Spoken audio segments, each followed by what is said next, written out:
Hello everyone, welcome to stocks देखो।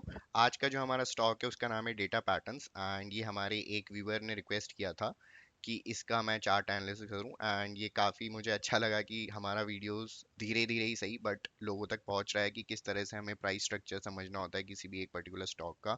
जल्दबाजी में हमें बस लेवल्स देख के कूदना नहीं है किसी भी चीज़ को, अच्छे से उसका ढंग से हमारे को प्राइस स्ट्रक्चर समझना है डिफरेंट टाइम फ्रेम्स पे एंड उसके बाद ही एक पर्टिकुलर व्यू बनाना है। अगर हमें उसमें कुछ कमिटमेंट भी करना है बट अगर वो उस डिमांड जोन में नहीं आया अभी तक तो वहाँ के लिए भी हमें वेट करना है। बस यही मेरा एक प्रयास है आप लोगों के लिए कि हम ढंग से किसी भी स्टॉक का प्राइस स्ट्रक्चर समझें एंड उसके बाद ही उसमें हमारा पैसे का कमिटमेंट लगाएं। तो अगर आप इस चैनल पे नए हैं एंड आप ये पहली बार वीडियो देख रहे हैं तो ये किसी भी तरह का बाय सेल रिकमेंडेशन नहीं होने वाला है।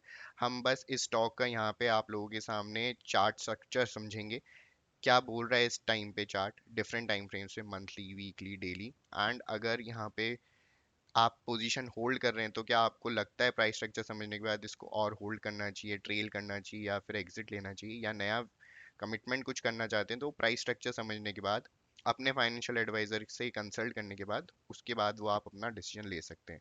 अगर आपने चैनल को सब्सक्राइब नहीं किया है तो प्लीज़ जल्दी से सब्सक्राइब कर दीजिए। इस चैनल पे हम इसी तरह का price structure analysis, chart analysis आप लोगों के साथ शेयर करते रहेंगे एंड हम आप लोगों को मदद करेंगे कि किस तरह से हमें एक प्रॉपर व्यू के साथ जाना चाहिए मार्केट में, जल्दबाजी नहीं करनी चाहिए।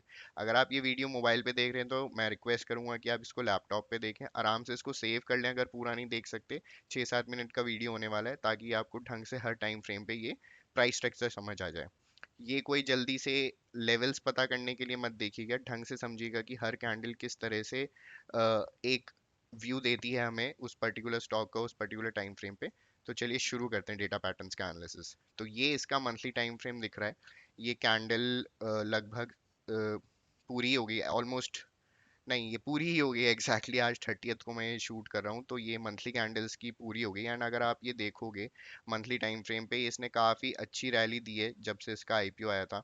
आईपीओ लगभग दिसंबर 2021 में आया था एंड वहाँ से एक छोटे से डिप के बाद इसने एक तरफा रैली दिखाई है एंड जो इसका इमीडिएट टॉप दिख रहा है 2500 के आसपास, अगर मैं एग्जैक्टली लूँ तो 2488 आ रहा है।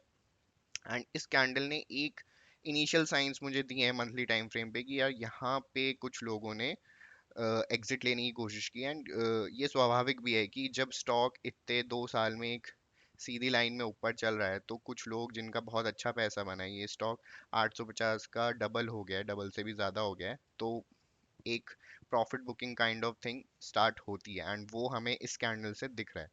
बट क्या ये जो लोग इसमें एंट्री नहीं बना पाए थे क्या वो इस पॉइंट पे बना सकते हैं?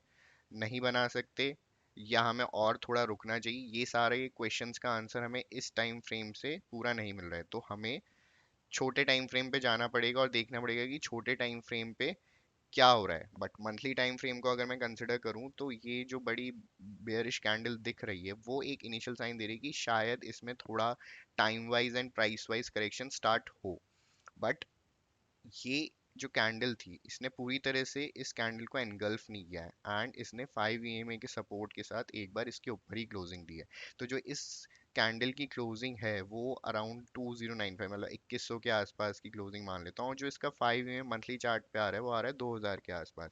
तो एक तरह से अगर ये 2000 के लेवल को संभाल लेता है आने वाले कुछ हफ्तों में तो वहां से एक शॉर्ट टर्म बाउंस हम एक्सपेक्ट कर सकते हैं। बट वो भी कंफर्मेशन कब होगा? जब हम इसको छोटे टाइम फ्रेम पे एनालिसिस करेंगे। तो हमने मंथली टाइम फ्रेम पे एक इसका सपोर्ट बना लिया है जो कि आसपास 2000 के आ रहा है। तो अब हम एक बार वीकली टाइम फ्रेम पे देखते हैं ये चार्ट कर क्या रहा है एग्जैक्टली। वीकली टाइम फ्रेम पे अगर ये वाली कैंडल जहां से ही इसकी प्राइस में एक profit booking kind of thing start हुई है, वो एक बड़ी बेरिश कैंडल है जिसने 3 हफ्तों की, ऑलमोस्ट 2 हफ्तों की कैंडल तो पूरी तरह से एनगल्फ कर ली है एंड तीसरे की स्टार्टिंग तक आई थी। तो that is a very strong sign कि हाँ यहाँ पे एक अच्छा खासा सप्लाई बन गया है स्टॉक में। बट अगर लास्ट के 3 हफ्ते में देखूं तो वहाँ पे एक होल्ड लेने की कोशिश की है स्टॉक ने, जो कि लेवल वहीं आ रहा है जो हमने मार्क किया हुआ है 2000 के आसपास। एंड अगर ये कुछ आने वाले टाइम में इसको होल्ड कर लेता है, 1-2 हफ्ते का और कंसोलिडेशन दे देता है यहाँ पे, तो शायद वापस से ये प्रयास करे 2300 के लेवल तक जाने का, क्योंकि वहीं से यहाँ पे इनिशियल रेजिस्टेंस है, फर्स्ट रेजिस्टेंस बड़ा जो मुझे यहाँ पे दिख रहा है। बट मुझे यहाँ पे इतना कंफर्ट नहीं आ रहा है क्योंकि ये फर्स्ट कैंडल थी जिसने बड़ी रेड कैंडल बनाई है सितंबर में। तो एंड मंथली टाइम फ्रेम पे कोई करेक्शन स्टार्ट हुआ है या फिर मंथली टाइम फ्रेम पे कोई प्राइस कंसोलिडेट करना स्टार्ट करती है तो लगभग लगभग उसमें 2 3 4 महीने का समय देना चाहिए, क्योंकि अगर इमिडिएटली ये बाउंस करेगा तो आगे जाके ये वीक कर देगा स्ट्रक्चर को। हम डेली टाइम फ्रेम पे भी एक और बार देखते हैं कि डेली टाइम फ्रेम क्या कह रहा है इस चार्ट का। तो डेली टाइम फ्रेम पे काफ़ी आप देखोगे कि ये जो बड़ी कैंडल थी, जो 13 सितंबर 2023 की बड़ी बेयरिश कैंडल, उसके बाद सारी कैंडल्स के अंदर ही बनी है। मतलब ये एक रेंज में आ गया है प्राइस डेली टाइम फ्रेम पे, एंड इस रेंज में ही ये घूम रहा है। अगर आप देखोगे तो 2150 से लेके ये 2030-2020 के बीच में ही घूम रहा है, एंड ये रेंज को ब्रेक करने का कोशिश करेगा आने वाले कुछ दिनों में। या तो ये नीचे की साइड ब्रेक करेगा या फिर ऊपर की साइड ब्रेक करेगा। जिस भी साइड का यहाँ पे हमारे को मूवमेंट आता है तो उस डायरेक्शन में हम एक व्यू बना सकते हैं। अब क्योंकि ये स्टॉक कैश मार्केट का स्टॉक है, इसमें आप एफएनओ से अप्रोच नहीं कर सकते। और अगर आप यहाँ पे लॉन्ग हैं बहुत टाइम से तो वो उन लोगों के लिए इंडिकेशन होगा, अगर नीचे की तरफ ब्रेकआउट है, कि मैं एक बार अपनी पोजीशन से एग्जिट लेने की सोचूं या मैं अपना एक ट्रेलिंग स्टॉप लॉस बनाऊं। जो लोग फ्रेश लेना चाहते हैं, जो एक कुछ दिनों के लिए इसके छोटे से मूवमेंट की छोटी सी रेंज को खेलना चाहते हैं, उनको ये वेट करना होगा कि ये 2100 के ऊपर, 2150 के ऊपर डेली टाइम फ्रेम पे क्लोजिंग दे, ताकि कि वो अटेम्प्ट करे 2300 2350 तक के जाने का। बट वहाँ पे उसके ऊपर भी वापस से इसमें एक स्ट्रॉन्ग रेजिस्टेंस बैठा है 2500 के आसपास। तो जब तक उसके ऊपर एक क्लोजिंग नहीं आ जाती, इसमें वापस से हायर हाई हायर लो का मोमेंटम बनना मुश्किल है। ये हो सकता है कुछ दिन में वापस से यहाँ पे अटेम्प्ट लेके नीचे आए एंड इस नीचे की रेंज को तोड़े, एंड ये अपना जो बड़े टाइम फ्रेम पे इसने करेक्शन को स्टार्ट किया है वो कंटिन्यू करे। एंड बड़े टाइम फ्रेम का मुझे अच्छा डिमांड जोन लगभग लगभग मिलेगा 1400 1500 के आसपास। अगर मुझे यहाँ कहीं पे मिलता है तो उसमें दो चीज़ें हो रही होंगी। एक, यहाँ पे इसकी अच्छी रैली स्टार्ट हुई थी जो इसने प्रीवियस रेंज का ब्रेकआउट दिया था। दूसरी, यहाँ पे ईएमएस भी थोड़े कंसोलिडेट करके वापस से रेडी हो जाएंगे एक्सपेंशन के लिए। तो मुझे फर्दर कंफर्ट देगा कि अगर इस जोन पे आसपास कहीं मिलता है तो मैं बहुत इंटरेस्टेड होऊंगा यहाँ पे अपना लॉन्ग के लिए व्यू बनाने के लिए। किसी भी तरह का बाय सेल रिकमेंडेशन नहीं है, जैसे मैं हर बार आपको रिमाइंड करता हूँ अपने वीडियोस में। ये जस्ट हम एक व्यू बना रहे हैं, एंड एक लॉन्ग का व्यू होगा, एक शॉर्ट का व्यू होगा, या एक साइडवेज व्यू होगा, नो व्यू होगा। तो उन सभी लोगों के व्यूज को कंसिडर करते हुए मैं ये सारी टर्म्स यूज कर रहा हूँ। मेरे लिए ये व्यू लॉन्ग का तब ज़्यादा कंफर्म होगा जब मेरे को ये चार्ट 1400 1500 के आसपास, 1550 के आसपास कंसोलिडेट होता हुआ दिखे एंड वहाँ से एक बाउंस के लिए रेडी होता हुआ दिखे।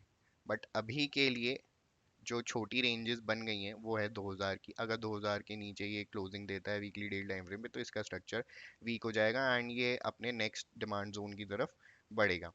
एंड अगर ये इसके ऊपर चला भी जाता है तो इसमें ज़्यादा बड़ा लंबा व्यू जब ही आएगा जब ये 2500 के ऊपर मेरे को डेली या वीकली टाइम फ्रेम पे क्लोजिंग दे। तो छोटे टाइम फ्रेम के लिए भी अगर हमें को ट्रेड करना है तो मुझे इस रेंज के ब्रेकआउट का ध्यान रखना है। ठीक है, किसी भी रेंज का ऊपर की नीचे के जो छोटी रेंज है 2150 के ऊपर की रेंज या फिर नीचे 2000 की रेंज।